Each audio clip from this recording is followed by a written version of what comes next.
Hi friends, how are you? Hope that you must be fine. तो हाजिर है आपका दोस्त बालम दास आपकी खिदमत में एक और बेहतरीन वीडियो के साथ। और आज की हमारी क्लास नंबर है 80।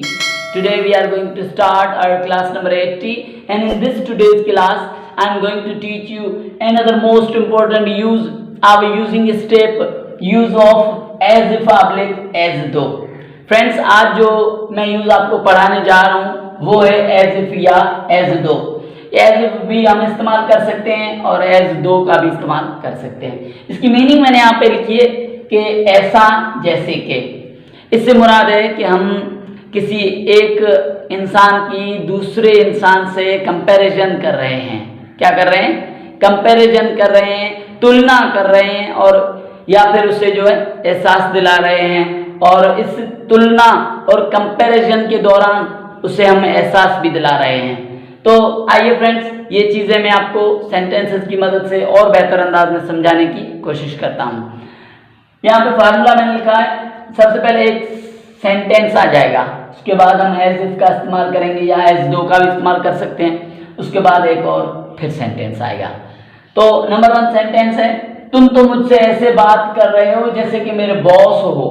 अब देखिए, सामने वाला हमारा बॉस नहीं है, मेरा बॉस नहीं है, लेकिन मैंने उसकी तुलना की, उसकी कंपैरिजन की विद माय बॉस के जैसे मेरा बॉस मुझसे बात करता है तुम ऐसे ही बात कर रहे हो, लेकिन वो बॉस है नहीं। तो इस सेंटेंस में तुम तो मुझसे ऐसे बात कर रहे हो यानी वो बगैर उतने इख्तियारात के जो है ज़्यादा इख्तियारात इस्तेमाल कर रहा है। वो अपने कम इख्तियारात का भी ज़्यादा अंदाज में इस्तेमाल कर रहा है। तो हमने कह दिया कि तुम तो मुझसे ऐसे बात कर रहे हो जैसे कि मेरे बॉस हो। तो इस सेंटेंस की हम ट्रांसलेशन करेंगे। सबसे पहले कौन सा सेंटेंस आएगा? ये जो फर्स्ट पार्ट है, तुम तो मुझसे ऐसे बात कर रहे हो। इस सेंटेंस की ट्रांसलेशन लिखेंगे, you are talking to me. अब हमने इस्तेमाल करना है एज इफ, जैसे कि। एज इफ जैसे कि मेरे बॉस हो या तुम मेरे बॉस हो। You are my boss. Clear है? आते हैं नंबर 2 सेंटेंस पे। वो ऐसे हंसता है जैसे कि राक्षस हो।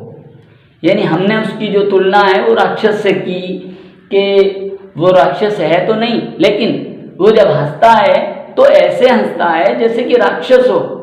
तो इस सेंटेंस की भी ट्रांसलेशन हम इसी तरह करेंगे। सबसे पहले इस पार्ट की ट्रांसलेशन करेंगे, वो ऐसे हंसता है, यहां तक की। ही लाफ्स, वो हंसता है। ठीक है। अब जैसे कि एज इफ, जैसे कि राक्षस हो, ही इज मॉन्स्टर या ही इज डेविल। वो ऐसे हंसता है जैसे कि राक्षस हो। आते हैं नंबर 3 सेंटेंस पे। ऐसा लगता है जैसे कि मैंने पहले भी तुम्हें कहीं देखा है। हम अमूमन मार्केट के अंदर या मॉल के अंदर किसी इंसान से मिलते हैं तो फिर जब हम उसे पहचान ना पा रहे हों तो हम कह देते हैं कि यार ऐसा लगता है जैसे कि मैंने पहले भी तुम्हें कहीं देखा है या हमारी कहीं पे मुलाकात की हुई है। तो ऐसे सेंटेंसेस जो होते हैं वो इसी यूज एज इफ से होते हैं कि इसमें हम डाउट शो कर रहे हैं। हम किसी चीज़ के देखे हुए होने का जो है शक, डाउट शो कर रहे हैं। तो ये भी इसी सेंस में आता है। हम इसकी ट्रांसलेशन करेंगे, ऐसा लगता है। अब देखिए, ऐसा लगता है कि इंग्लिश होगी इट सीम्स। सीम मीन्स लगना। इट सीम्स क्योंकि प्रेजेंट इंडेफिनिट है, ऐसा लगता है। इट सीम्स एज इफ, जैसा कि मैंने पहले भी तुम्हें कहीं देखा है। As if I have seen you ever before. तो ये हमारा जो सेंटेंस था कि ऐसा लगता है, जैसे कि मैंने पहले भी तुम्हें कहीं देखा है, it seems as if I have seen you ever before. आते हैं नंबर 4 सेंटेंस पे। नंबर 4 सेंटेंस हमारा है, ऐसा महसूस होता है जैसे कि आज बारिश होगी। अब देखिए, हमने जो है आसमान के अंदर जब बादल देखे और गहरे बादल देखे तो हमने एक फोरकास्ट कर दी, हमने एक पॉसिबिलिटी बता दी कि ऐसा महसूस होता है जैसे कि आज बारिश होगी। तो ये आपने इस चीज पे ध्यान देना है, ऐसा जैसे कि। जिस जुमले के अंदर ऐसा प्लस जैसे कि आता हो तो हम उस जुमले की जो है ट्रांसलेशन करेंगे विथ एज इफ या अपना एज दो से। तो ऐसा महसूस होता है, फील मीन्स महसूस होना, इट फील्स। अब हम यहां पे करेंगे फील्स क्योंकि प्रेजेंट इंडेफिनिट है। ऐसा महसूस होता है, it feels as if it will rain today. ऐसा महसूस होता है जैसे कि आज बारिश होगी। तो फ्रेंड्स, आइए अब इस यूज को मैं आपको माजी में समझाता हूं। यहाँ पे सेंटेंस लिखा है, उसने मेरी तरफ ऐसे देखा जैसे कि वो मुझसे कुछ कहना चाहती थी। ये एक माजी का सेंटेंस है और इसको इसी तरह करेंगे लेकिन माजी में करेंगे। उसने मेरी तरफ ऐसे देखा, she looked to me as if, जैसे कि वो मुझसे कुछ कहना चाहती थी, as if she wanted to say something to me, या विथ मी या टू मी हम कुछ भी लगा सकते हैं। दोनों सूरतों में हमारा सेंटेंस जो है सही होगा। उसने मेरी तरफ ऐसे देखा, शी लुक्ड टू मी, जैसे कि वो मुझसे कुछ कहना चाहती थी, as if she wanted to say something to me और विथ मी। आते हैं नंबर 2 सेंटेंस पे। ऐसा लगता था जैसे कि उसे तुमसे मोहब्बत हो गई हो। ऐसा लगता था जैसे कि उसे तुमसे मोहब्बत हो गई हो। तो ऐसे लगता था, हम इसकी ट्रांसलेशन करेंगे सबसे पहले। इट सीम्ड मीन्स ऐसे लगता था, एज दो। अब हम यहां पे एज दो का इस्तेमाल कर लेते हैं, जैसे कि उसे तुमसे मोहब्बत हो गई हो। She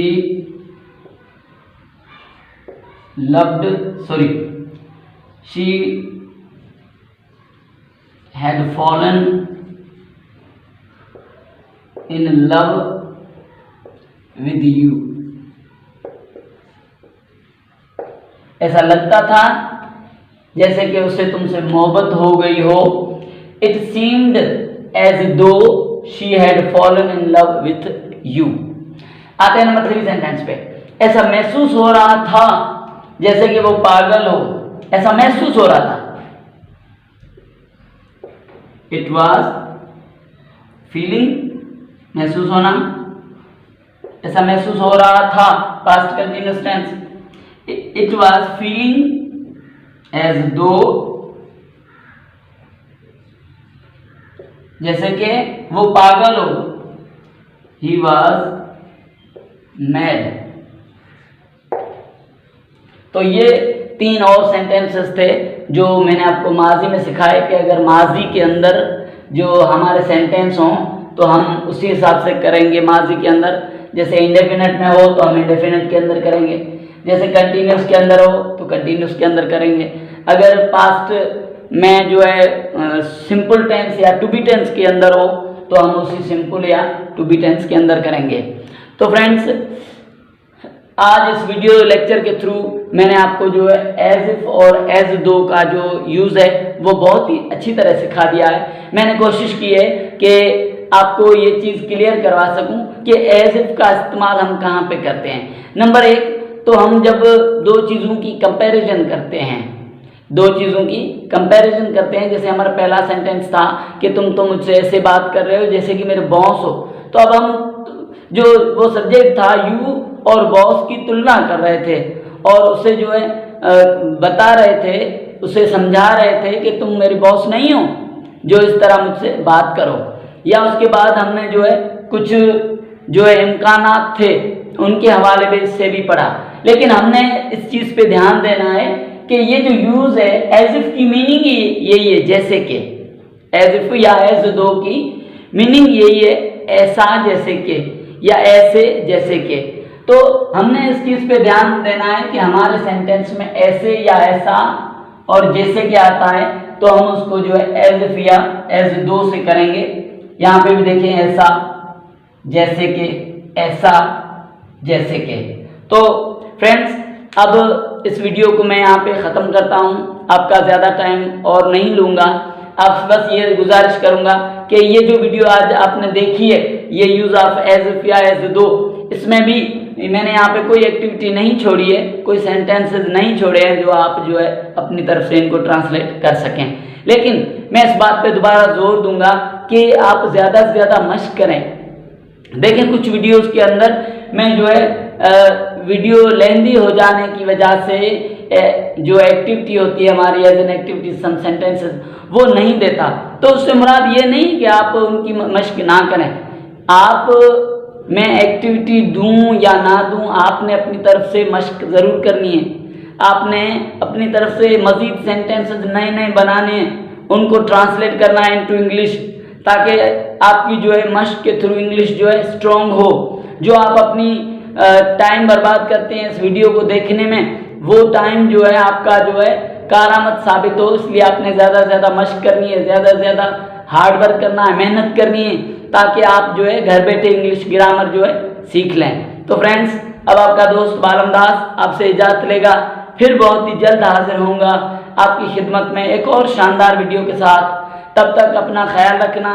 take care and Tata.